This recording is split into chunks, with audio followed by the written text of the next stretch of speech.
Welcome back.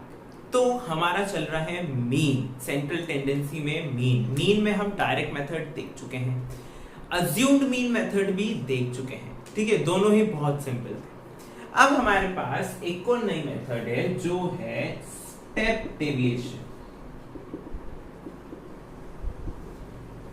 Okay, deviation का मतलब होता है कम करना और स्टेप का मतलब तो आपको पता ही है।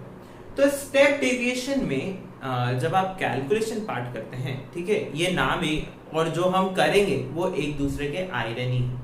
ठीक है, आपको ऐसा लगेगा कि स्टेप डेविएशन में हमने स्टेप्स और बढ़ा दी, लेकिन जब आप कैलकुलेशन करने जाएंगे तब आपको समझ आएगा कि क्यों बढ़ाई है और वो कैलकुलेशन स्टेप बढ़ाने के बाद कितनी सिंपल हो जाती है।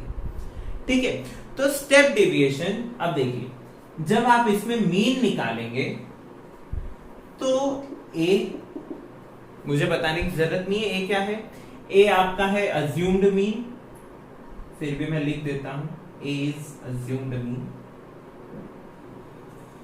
अज्यूम मीन के बाद ए के बाद आप लिखेंगे summation f i u i upon summation f i. ठीक है, summation f i u i upon summation f i. आप अगर इसको देखें ध्यान से तो उधर हमने पढ़ा था summation f I D I upon summation f आई। अब आप बोलेंगे कि यहां पर उधर अंतर क्या है, क्योंकि मैथ्स में वेरिएबल को बदलना इतना ज्यादा बड़ा अंतर नहीं, फॉर्मूला बदलता है तब जब उस वेरिएबल की कुछ अलग वैल्यू हो। ठीक है, अगर यहां मैं एफ आई डी आई लिख दूं एफ आई यू आई तो वेरिएबल का इतना कोई चेंज नहीं होता है, राइट। लेकिन इसमें एक और चीज जुड़ जाती है, यहां पर एक सी जुड़ जाता है। ठीक है, सी का आप इस पूरे समेशन में मल्टीप्लाई करते हैं। ठीक है, हर एक टर्म में नहीं, पूरे समेशन में। तो अब देखिए, ये जो सी है ये है आपका क्लास विड्थ। जो आपके पास क्लास इंटरवल होगा ना उसकी विड्थ क्या है, और यूआई जो है वो है डी आई अपॉन सी, या आप बोल सकते हैं एक्स आई माइनस ए बाय सी। ठीक है, जो आप एक्स आई माइनस ए निकालेंगे यानी जो डी आई निकालेंगे उसको सी से डिवाइड करेंगे, सी यानी क्लास विड्थ। कहीं कहीं पर बुक में आपको इस सी की जगह एच बी मिल सकता है, सी की जगह एच बी मिल सकता है, तो कंफ्यूज ना हो। ठीक है, बाकी बेसिकली यू आई ही मिलता है। अगर आप यू आई को देखेंगे तो यू आई ही मिलता है यहाँ पर, तो बस ये सी की जगह एच मिल सकता है। तो याद रखिएगा इस सी की जगह भी एच मिल सकता है और इस सी की जगह भी एच मिल सकता है। ठीक है, तो फॉर्मूला तो हमने समझ लिया भाई, x bar assume mean plus class width multiplied by summation f i u I by summation f I. Summation f आई आपको पता है फ्रीक्वेंसी का सम है, एफ आई इंटू यू आई। आप पहले यू आई निकालेंगे, फिर उसमें एफ आई का मल्टीप्लाई करेंगे, फिर उनका सम करेंगे।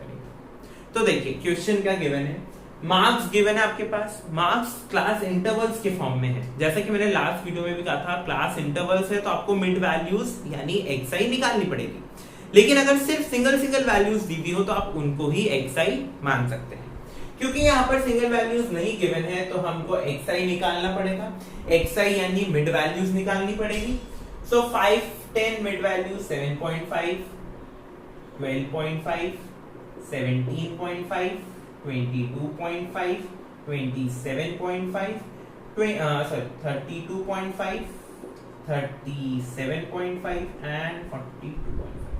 अब आप बोलेंगे मैं इतना जल्दी कैसे लिख रहा हूं, क्योंकि मेरी प्रैक्टिस है लिखने की, राइट।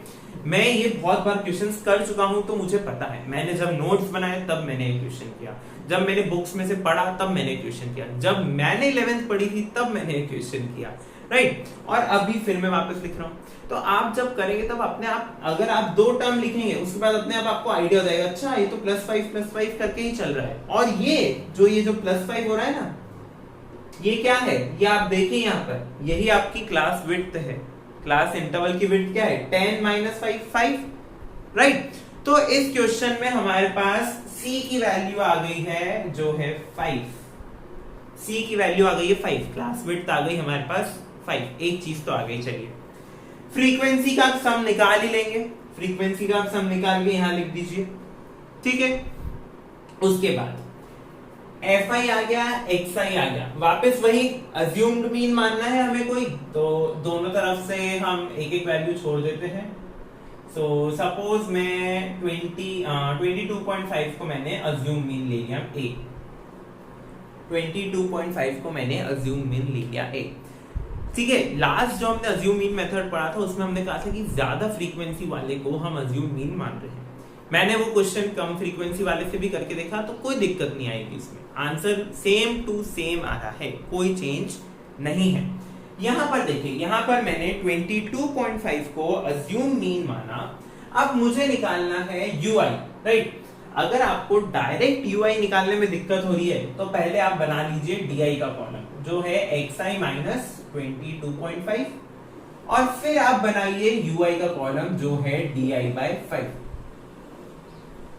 आपको di/c चाहिए ना, c आपका 5 है, तो di/c विच इज di/5। ठीक है, ज्यादा बेटर है आप इसी मेथड से चलें ताकि आपकी मिस्टेक्स होने की चांसेस कम हो। तो पहले आप di निकालिए, xi माइनस 22.5।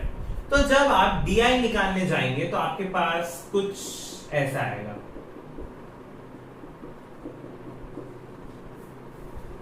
ये आपका आएगा di। ठीक है, इन क्वेश्चंस में देखने की एक बात ये होती है कि जब आप di निकालते हैं ना, तो उन di को आप ध्यान से देखिए, ये सब एक ही चीज के मल्टीपल्स हैं, सब 5 के मल्टीपल्स हैं, और 5 क्या है, 5 यहाँ पर हमारे पास क्लास इंटरवल की विड्थ है, राइट। सो आप जब इन क्वेश्चंस को सॉल्व करेंगे तो आपको अपने आप समझ आएगा कि di हमेशा di का एक पैटर्न दिखेगा, di का एक पैटर्न दिखेगा तो ui का भी अपने आप एक पैटर्न दिखेगा। देखिए, आप डिवाइड करके देख लीजिए इनको 5 से, -3, -2, -1, 0, 1, 2, 3, 4। ठीक है, अब आप इतनी जो कैलकुलेशन बढ़ी है हमारी, कैलकुलेशन तो नहीं बोलना चाहिए, जो हमारी इतनी टैबुलर वैल्यूज बढ़ी है उसका कारण क्या है। देखिए 3, 2, 1 इनसे मल्टीप्लाई करना किसी भी नंबर को हमारे लिए आसान बन जाता है, ठीक है। लेकिन जब नंबर 15, 25 ऐसे बड़े बड़े नंबर्स आ जाते हैं, 14, 13, तो इनसे मल्टीप्लाई करना थोड़ा मुश्किल हो जाता है, राइट। वो टाइम मुश्किल तो क्या, टाइम कंज्यूमिंग होता है क्योंकि वो टाइम लेता है। लेकिन 1, 2, 3 इनसे डिवाइड करना तो बहुत जल्दी हो जाता है हमारा। 1, 2, 3 से बस ये हमारी fi गिवन है, fi को इस ui से मल्टीप्लाई करना है, तो हमारा कॉलम क्या बन जाएगा, fi ui। इनका मल्टीप्लिकेशन बहुत इजी है, देखिए 5, 3, -15, 6, 2, -12, 15, 1, -15, 10, 2, 0, 0, 5, 1, 5, 4, 2, 8, 3, 3, 9, 2, 4, 8 हो गया। ठीक है, बस कुछ सेकंड्स में हो जाता है ये मल्टीप्लिकेशन। क्यों? क्योंकि हमने ui को बहुत ही सिंपल फॉर्मेट में लाके रख दिया है, बहुत ही सिंपल फॉर्मेट में लाके रख दिया है। अब आपको क्या करना है, इसका समेशन निकालना है, fi का समेशन निकालना है, और जो हमारा x बार का फॉर्मूला है, x bar is equal to a is assume mean, right. So assume mean हमारा है 22.5 प्लस c हमारा है 5 into summation fi ui upon summation fi।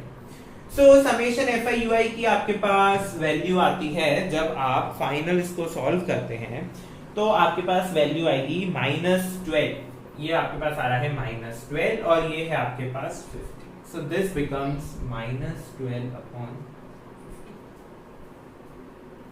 अब इसको सॉल्व करना तो क्या है, 22.5, 5 से कैंसिल 10, दिस इज -1.2, 21.3। ये आपका क्या आ गया, मीन का वैल्यू आ गया 21.3। था ना बहुत सिंपल। अब ये कैलकुलेशन आप खुद देखिए कितना सिंपल हो गया, इसमें हमें ज्यादा कुछ कैलकुलेट नहीं करना पड़ा। क्यों? क्योंकि हमने ui निकाला ताकि हमारी कैलकुलेशन आसान बने, राइट।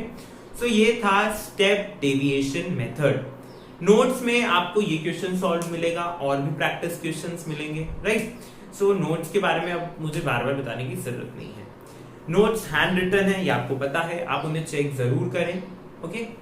सो इसी के साथ हमारा मेजर्स ऑफ सेंट्रल टेंडेंसी का फर्स्ट पार्ट, ठीक है, स्टैटिस्टिक्स का फर्स्ट पार्ट है measures of central tendency. Measures of central tendency का फर्स्ट पार्ट है हमारा मीन।